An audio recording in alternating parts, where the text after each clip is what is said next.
Hello friends, குவைத்தில் இருந்து ரொம்ப சீரியஸான அப்டேட்ஸ் இன்னைக்கு நான் உங்க கூட ஷேர் பண்ண போகிறேன். ஒரு குறிப்பிட்ட கேட்டகரியில் வேலை செய்கிறவங்களோட இகாமா கேன்சல் பற்றியும், deportation plus life time ban வரைக்கும் போகிற விஷயங்கள் பற்றியும், நெக்ஸ்ட் வந்து Asian boy and Kuwaiti girl arrest case, skill டெஸ்ட்டில் ஃபெயில் ஆனீங்கன்னா என்ன நடக்கும் அப்படின்றத எல்லாத்தையுமே ஃபுல் டீட்டெயிலாக நம்ம வீடியோவில் பார்க்கலாம். வீடியோவை ஸ்டார்டிங்லேருந்து எண்டிங் வரைக்கும் ஸ்கிப் பண்ணாமல் பாருங்கள், ஏன்னா இது உங்களுடைய ஜாப், விசா, ஃபியூச்சரை பாதிக்கக்கூடிய விஷயம். ஃபர்ஸ்ட் அப்டேட் என்னன்னா, சமீபத்தில் குவைத்தில் ஒரு குவைத்தி உமன் தன்னுடைய வீட்டில் போதை சார்ந்த பொருட்கள் வளர்த்திருக்காங்க.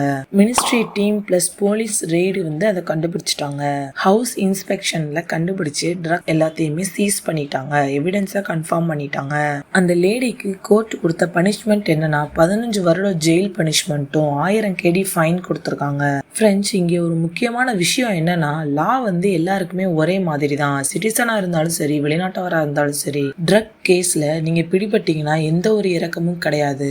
வெளிநாட்டவர்கள் எல்லாருமே கேர்ஃபுல்லா இருங்க. போதைப் பொருட்களை நீங்க வீட்டில் வளர்த்தாலும் சரி, விற்பனை பண்ணினாலும், நீங்க கேரி பண்ணிட்டு போனாலும் உங்களுக்கு தான் ப்ராப்ளம் வரும். உங்களுடைய லைஃபே ஸ்பாயில் ஆயிரும். அதுக்கான பனிஷ்மெண்ட் பார்த்தீங்கன்னா ஜெயிலுக்கு போக வேண்டிய நிலைமை வரும். அப்புறம் நாடு கடத்திடுவாங்க கன்ஃபார்மா. நெக்ஸ்ட் அப்டேட் என்னன்னா, ஏஷியன் பாய் கார் தெஃப்ட் கேஸ் பற்றி பார்க்கலாம். சால்மியா ஏரியாவில் ஒரு நபர் காரை பார்க்கிங்கில் என்ஜின் ஆன் நிலையில் விட்டுட்டு ஒரு 4 நிமிஷம் உள்ளே போயிருக்காரு. அந்த நேரத்தில் ஒரு ஏஷியன் பாய் காரை திருடிட்டான். CCTV ஃபுட்டேஜ் மூலமாக போலீஸ் ட்ரேஸ் பண்ணி அவங்கள அரெஸ்ட் பண்ணிட்டாங்க.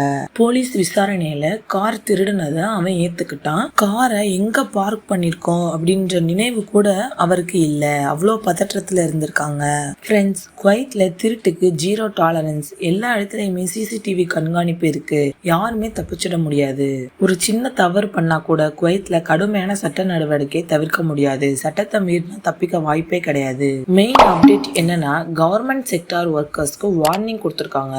ஃப்ரெண்ட்ஸ், குவைத்தில் கவர்மெண்ட் செக்டாரில் வேலை செய்கிற வெளிநாட்டவர்கள் அவங்க எல்லாருக்கும் அஃபிஷியல் வார்னிங் வந்திருக்கு. அது என்ன வார்னிங்னா, கவர்மெண்ட் செக்டாரில் இருக்கிற வெளிநாட்டவர்கள் பிரைவேட் செக்டாருக்கு டிரான்ஸ்ஃபர் எடுத்துக்கொள்ள சொல்லி குவைத் கவர்மெண்ட் வார்னிங் கொடுத்துருக்கு. யாருக்கெல்லாம் பிரச்சனை இல்லைன்னு பார்த்தீங்கன்னா, cleaners, drivers, low level workers, helper job பண்ணுறவங்க, இவங்க எல்லாருக்கும் இமிடியேட் ப்ராப்ளம் கிடையாது. யாருக்கு பெரிய ரிஸ்க் வரப்போகுதுன்னா, உயர் சம்பளம் வாங்குறவங்க, நல்ல பதவியில் இருக்கிறவங்க, ஆஃபீஸ் வேலை பார்க்குறவங்க, உயர் பொறுப்பில் இருக்கும் பணியாளர்கள், இந்த கேட்டகரியில் இருக்கிறவங்களுக்கு சட்ட நடவடிக்கை விதிமுறைகள் அதிகமாக பொருந்தும் ரிஸ்க் இருக்குது. குவைத் கவர்மெண்ட்டோட பிளான் என்னன்னா, நல்ல வேலைகள், உயர் சம்பள பதவிகள் இவைகளில் பணிபுரிகிற வெளிநாட்டவர்களை கொஞ்சம் கொஞ்சமாக குறைச்சி அவர்களோட இடத்துல குவைத் குடிமக்களை நியமிப்பதே அரசோட திட்டம். இதுக்கு பேரை தான் குவைத்திசேஷனோட கொள்கைன்னு சொல்கிறாங்க.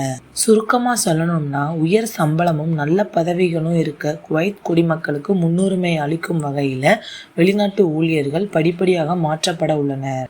வார்னிங் டீட்டெயில்ஸ் பற்றி பார்க்கலாம். டிரான்ஸ்ஃபர் எடுக்கலைன்னா ஜாப் டெர்மினேட் ஆகும். இகாமா கேன்சல் ஆக சான்ஸ் இருக்குது. நாடு கடத்துறதுக்கு சான்ஸ் இருக்குது. ரீஎன்ட்ரி பேன் வர்றதுக்கு பாசிபிள் இருக்குன்னு சொல்கிறாங்க. கவர்மெண்ட் ஆல்ரெடி வார்னிங் கொடுத்துருக்காங்க. சான்ஸ் கொடுத்தோம்னு சொல்லிடுவாங்க. ஃப்ரெண்ட்ஸ், நீங்கள் கவர்மெண்ட் செக்டாரில் நல்ல போஸ்ட்டில் ஹை சேலரி வாங்குறீங்க அப்படின்னா இமீடியட்டாக ப்ரைவேட் செக்டார் ட்ரான்ஸ்ஃபர் பற்றி யோசிங்க. நெக்ஸ்ட் வந்து ஸ்கில் டெஸ்ட் அப்டேட் பற்றி பார்க்கலாம். இது ரொம்பவே சீரியஸான விஷயம் ஃப்ரெண்ட்ஸ். குவைத்தில் ஸ்கில் டெஸ்ட் வந்து கட்டாயமாகுதுன்னு சொல்கிறாங்க. கொஞ்சம் கொஞ்சமாக எல்லா செக்டார்ஸ்லையுமே இம்ப்ளிமெண்ட் ஆகுது. இந்த ஸ்கில் டெஸ்ட் யாருக்கெல்லாம் பார்த்தீங்கன்னா, electrician, plumber, technician, mechanic, skilled workers, இவங்க எல்லாருக்குமே இந்த ஸ்கில் டெஸ்ட் இருக்கு. இந்த ஸ்கில் டெஸ்ட்டில் ஃபெயில் ஆனீங்க அப்படின்னா, இதுவே நியூ அரைவலாக இருக்கீங்க அப்படின்னா இம்மீடியட்டாக ரிட்டர்ன் அனுப்பிடுவாங்க. ஒருவேளை நீங்கள் எக்ஸிஸ்டிங் ஒர்க்கராக இருக்கீங்க அப்படின்னா நாடு கடத்திடுவாங்க. இல்லைனா லோயர் போஸ்ட்டுக்கு அசைன்மெண்ட் கொடுத்துருவாங்க. ஃப்ரெண்ட்ஸ், ஒரு ஸ்மால் அட்வைஸ், உங்களுடைய degree certificate, experience proof, skill preparation இது எல்லாமே ரெடியாக வச்சுக்கோங்க. ஃப்ரெண்ட்ஸ், இன்றைக்கி நம்ம வீடியோவில் ஷார்ட் அண்ட் ஸ்வீட்டாக என்ன பார்த்துருக்கோம்னா, கவர்மெண்ட் செக்டார் வார்னிங் பற்றி பார்த்துருக்கோம், ஸ்கில் டெஸ்ட் ரூல்ஸ் பற்றி பார்த்துருக்கோம், நெக்ஸ்ட் வந்து டிபோர்டேஷன் ரிஸ்க் பற்றி பார்த்துருக்கோம். இது எல்லாமே ஃப்யூச்சரை டைரெக்டாக அஃபெக்ட் பண்ணும்.